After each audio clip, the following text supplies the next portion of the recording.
What's up, everyone? Matt and Geoff back for another real review. You're going to see a lot of us over the next week or so, including a review that drops tomorrow for a film on Tubi called Plan B, so be sure to be back tomorrow to check that out. But we are here to talk to you about the new Searchlight Pictures film, Nightbitch. Geoff, That's my name. take it away, sir. Nightbitch. Um, did you know that when you have a child, everything changes? No, Well, I this didn't. movie wants to make sure that you know that. Um, that t- this is from Mariel Heller, a filmmaker whose previous works I love. She came out of the gate swinging with Diary of a Teenage Girl, which was one of my favorite movies of 2015. Um, and it launched Belle Powley, and it really did great work from Alexander Skarsgård and Kristen Wiig in it. And then she followed that up with the multi Academy Award nominated film "Can You Ever Forgive Me?" Another film I loved with Melissa McCarthy and Richard E. Grant.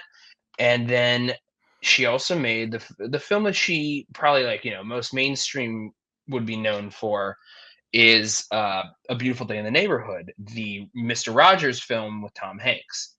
Another very lovely film. This film here is about mom and just kind of what it's like to be a mom. It's not so much that there's like a story in place so much as just sort of showing what it's like. And There is a it's hard to slight story. describe this film. It's Yes. hard to describe this film. It's it's Um, it's really a film about self rediscovery. I guess is the best yes, way to put it. yeah. We have not discussed this movie Yes, before coming on here because at the we time both of this saw it today. recording, yeah, like we just saw the movie and we're coming back here, because I think that what's important about art is to immediately react to it rather than let it sit with you and see how it makes you feel Yeah. uh, in the long run. But I think that yeah, this is more of just sort of like, yeah, you're right. That's a good way to discuss or address it. It's a story of, it's discussing self rediscovery. Rediscovery. And there's a lot of interesting stuff in this. There's a lot of good stuff throughout this movie that I enjoyed watching. My theater really like laughed a lot in it. It is a very funny movie.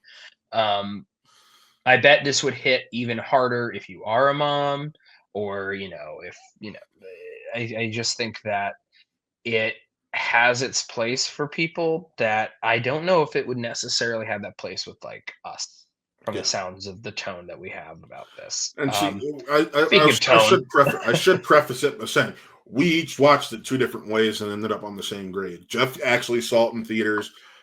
My rep offered us a screener link instead, so I took the screener link. mhm, And so I watched it at home by myself, and Geoff saw it in the theater with people, and we still each arrived at the exact same grade. So I do want to yes, put that out there. I Um, th- I think that I noticed something was overall. I just want to say from the beginning, if I sound overly critical, I like the movie overall. yes, Uh, overall, but it's still a positive. But, from the very beginning, and I realized it was doing it on purpose, but from the very beginning, as The soon opening as the movie monologue. started, I'm like, it felt like jarring, like Mm-hmm. suddenly I Because was it's like, just "Oh, showing you the same routine over and I over. got what it Cut, was doing," cut, but it was cut, like cut. yes, but it was like 2 shots before it immediately went into this, like, deep monologue thing, and then suddenly I'm like, "Wait a minute." It felt like there was, like, half Do of an establishing shot before it went yeah. into that. It it's 98 minutes long, including credits, and when I say it About felt like it didn't 134 even without do credits. yeah, it felt like it needed a little more time with some things and maybe Yeah. a little less time with some other stuff in order to I get what it was doing with the monotony and the repetition and whatnot, but it felt like it needed a little more around that to make that work a little better for the flow of it is of a narrative feature. It needs a better flow there.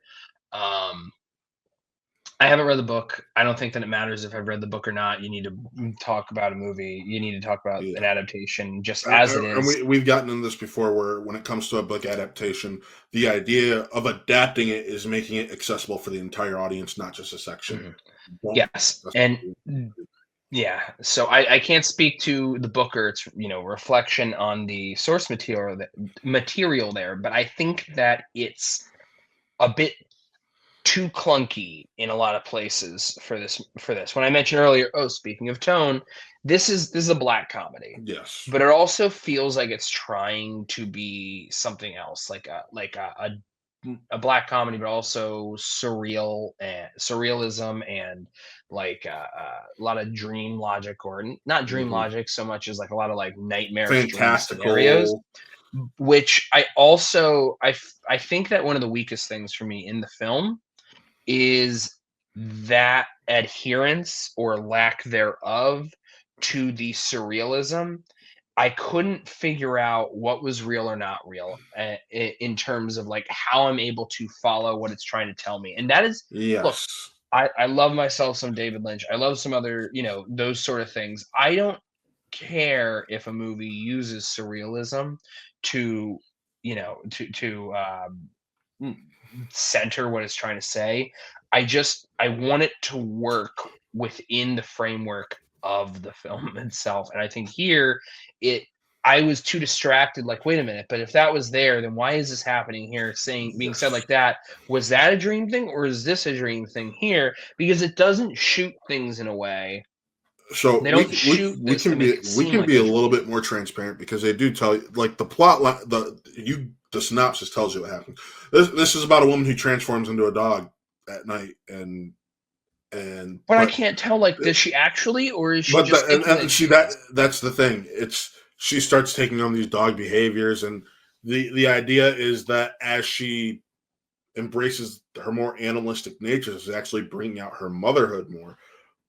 But based on how this story goes, especially in the first half, it makes it seem as if okay, we this is straightforward. She is actually turning into the dog, and then you have that turning point where there's the full transformation, and it gets very muddled and unclear after that. Yeah, it was just like I by the end, I wasn't really sure what it was trying to accomplish besides trying to say motherhood changes you.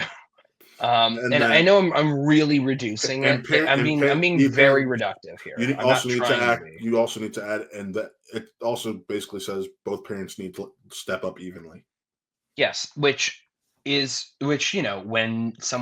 there are two parents available, Hmm. then yes, but I get it. This is telling a specific story or about this woman here who happens to be married, and I wish that it did a better job trying to contrast her issues more with other people. Like, she has a conversation here or there that references other people having similar kinds of struggles for parents in like the early years, but it never is anything where it really, all it does is just make her be like, oh well, I guess I'm going to be friends with the other wine moms or something. It doesn't actually really like get into, when you said that there of, oh, two parents need to step up, great, why don't we address, then if that's the story, why can't she also see some sort of contrast to that of what it's like if it is just a single parent then, and Yeah, what that life could actually be like? We don't know that. And so it's just sort of this thing where it just sort of ignores this entire kind of parenting, where it's fine because it's not tackling that, but the fact that it at the same ignores it time, entirely makes it it feel is like though because she essentially it frames her as essentially a single parent because even it though the does. father is present, he's not present. He's not present. He's not present. He's the cool dad who doesn't do anything really to help I contribute. it's She's in the shower he after he's pays gone the on a long bills visit. and that's it. Yeah, Like basically, he's always on. He has to travel for work 4 nights a week. She makes a point. Oh, have fun on your trip where you get to sleep sleep for a for. full night of sleep for 4 nights in a row. Hmm. He's basically just there on the weekends. He's a weekend warrior.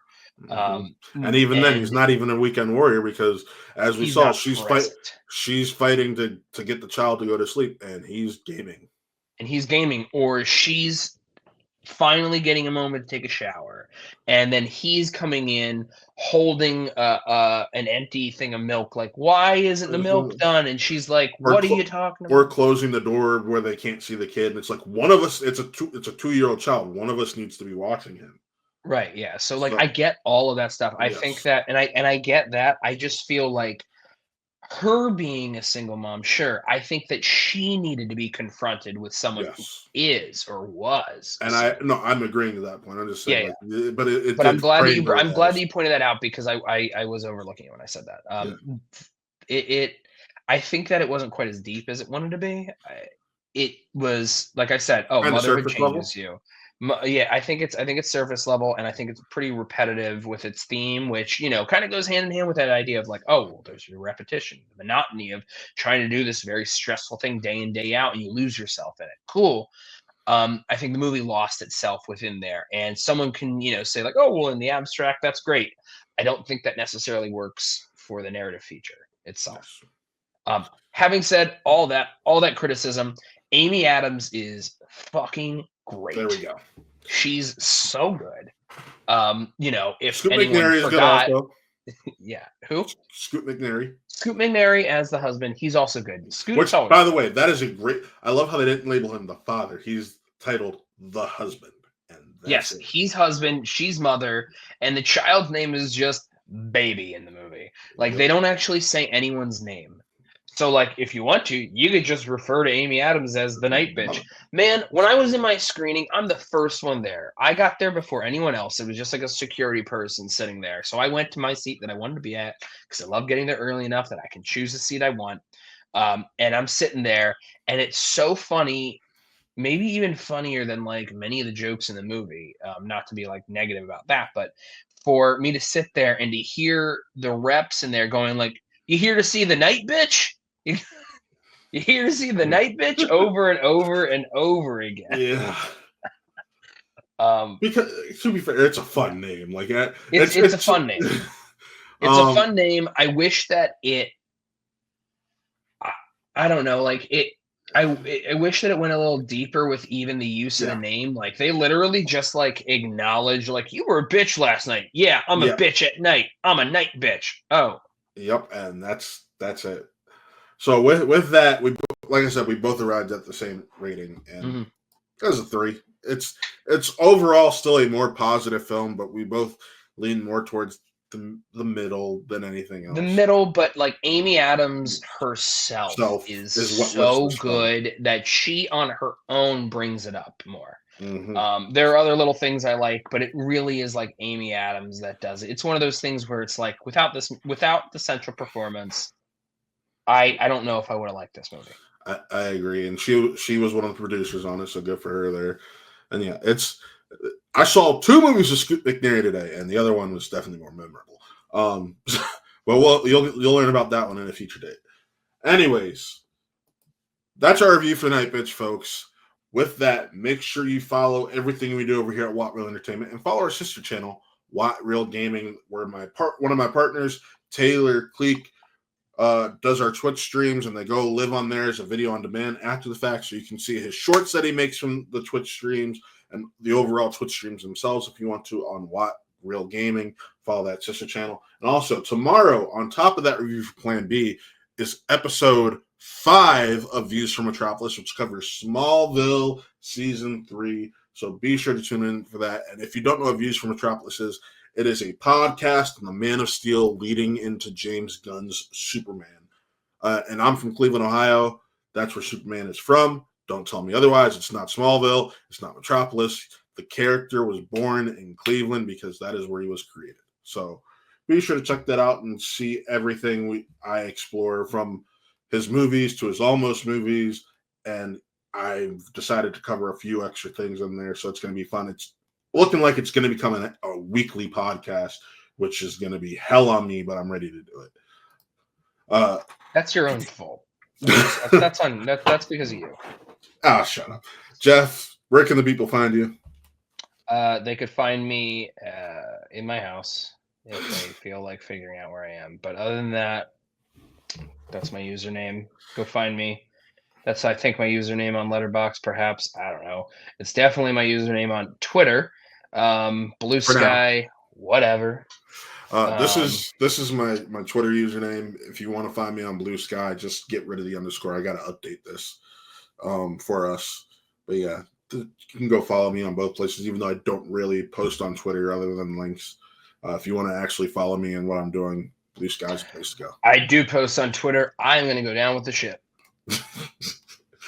But with that, folks, signing off. I am Matt. That is Geoff. And this was another Real Review.